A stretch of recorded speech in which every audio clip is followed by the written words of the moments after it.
Hello everybody, this is CJ Wiley with more adventures on the road. How about that Mosconi Cup?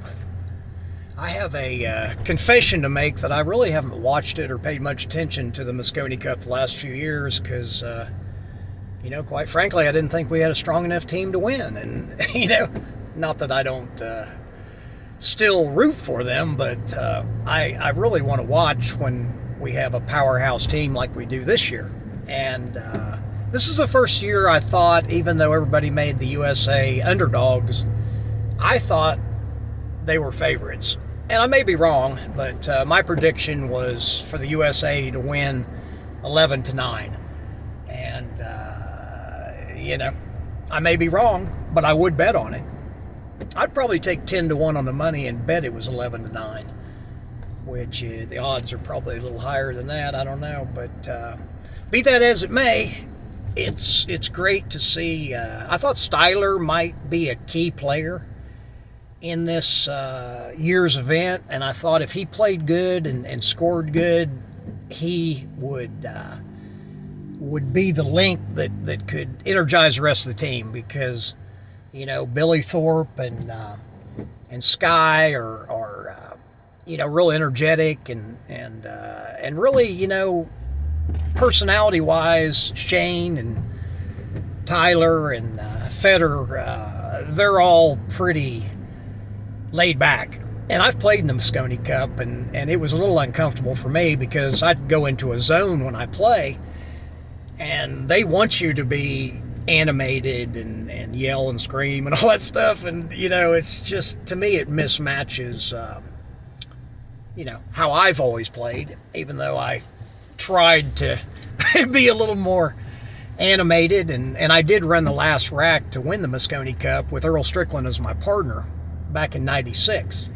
And I tell people, I don't know if there was more pressure playing in London with everybody pretty much in the stands rooting against me. They were throwing things at me, and they see, the Mosconi Cup back then was in Essex, and it's kind of famous for their bank robbers, and they're rugby fans. So rugby fans are a little more aggressive than just regular, even football fans in the United States. And I remember we played in this basketball coliseum, and we all had these red, white, and blue vests on, sparkly vests, and so I'm down there, and I just played that day, and we'd won, our matches. And this is the first day, because the second day they wouldn't let these people drink down there. They had to go upstairs to the bar and wasn't allowed to have alcohol because they got so rowdy. They were throwing things at us and yelling. So anyway,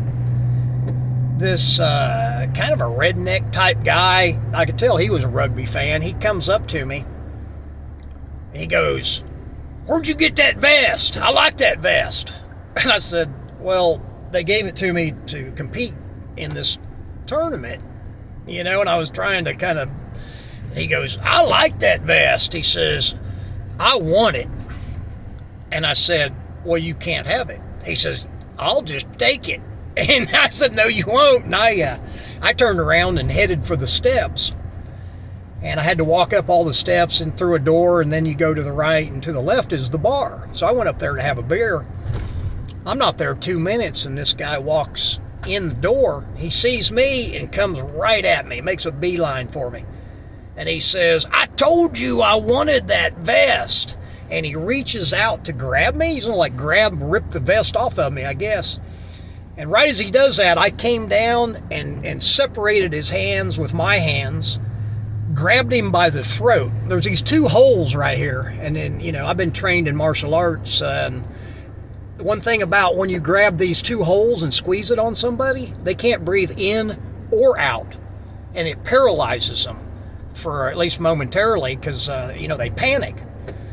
So I went down, separated his hands, grabbed him by the throat, and at the same time kicked him right above the kneecap. There's a spot 1 inch above the kneecap that if you kick it just right, it snaps the kneecap. Now, I didn't do any of this intentionally. This was all just instinct, I've been through thousands of hours of martial arts training, and when I'm attacked, I have no control over what's going to happen, so, and I have a lot of confidence in my training, but it's more subconscious, just like my pool game. When I'm playing at my highest level, a lot of times I don't even remember playing. I mean, I remember playing, but it's more like a dream. I won't remember specific shots, and I go deep into a trance. So I grabbed him by the throat, kicked him in the knee, and right then security came up, and they grabbed him, and as they're taking him off, let's just say he was walking with a little bit of a limp. So that year is pretty crazy. Like I said, the next year they didn't allow him to drink. I mean, the next day in the Coliseum, they had to go upstairs and they couldn't bring it in. So it was a lot less, at least violent, the rest of the time. And I ended up running the last rack, with Earl as my partner. And I think it gave me, I said earlier, I don't know if there's more pressure playing in London with everybody throwing things at me and trying to grab my vest, or having Earl Strickland as a partner. Because, if I would have dogged it, I don't think I would have ever heard the end of it. Earl would have probably, I don't know. But I did run that last rack, and I remember my hands were shaking so bad, I was feeling like I was digging my fingers in the cloth so that my hands weren't shaking. And I watched it years later on TV, and I couldn't really tell I was nervous, but let me tell you something, I was. And I bet these players are too. You never really outgrow that. You just have to learn how to deal with it. And so we ended up winning the Mosconi Cup. We ended up at a bar, and we took the Mosconi Cup in the bar with us and filled it up with a bottle of champagne. And I remember Earl and me and I think Shannon Dalton was there, and Roger Griffiths, who didn't drink, but he was there, and Alan Hopkins, Mike Massey, Danny Harriman. I can't remember who was actually at the bar with us, but I do remember drinking out of that Mosconi Cup, which was kind of cool. And, we had a heck of a time. It's changed a lot since then.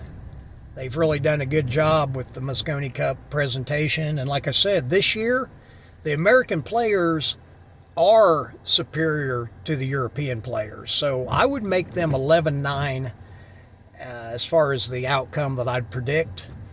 And I know they're probably underdogs. I haven't really looked into the gambling aspect. I don't gamble at pool matches very much, but I'm pretty good at picking them. So we'll see what happens. And regardless, I wish the USA team the best of luck, best of rolls. Right now, Shane's playing, I think, the fourth match of the day. I'm up here in Bristol. It's snowing up here. You can see there's some steam coming out. But yeah, there's some flurries going on. I love snow when it's like this because I've had some of my biggest gambling accomplishments happen on days like this, when it's lightly snowing and everybody's in the pool room and I got a good game and everybody wants to bet on my opponent, and so I have fond memories. I grew up in northern Missouri, so we were used to having a lot of snow. But anyway, I just wanted to tell a little Mosconi Cup story and tell you, if you haven't been watching the Mosconi Cup, I would definitely tune in. It's going to be exciting. It's going to go down to the last couple games, I would say. And like I said, I think the USA team is going to prevail this year. And that'll be exciting to see if it comes to fruition. Anyway, if you want to know more about my stuff, tune in to masteringpocketbilliards.com or cjwiley.com for my fundamental systems and techniques I used to play on the Mosconi Cup and win the World Championships. And I've got some cool stuff coming out I'll introduce to the world here very soon. And my book is done, so it should be out to be able to order here in the next probably 2 weeks, maybe a shade over 2 weeks. I'm depending on, I think it's Amazon that's doing it. And they, have a procedure that takes a little bit of time. But the audiobook, I think we're going to get it out first. I know a lot of people want to hear the book on audio, and it will be in my voice. So we'll see when we can get that out. It'll be hopefully this week. So till next time, this is CJ. I'll talk with you soon.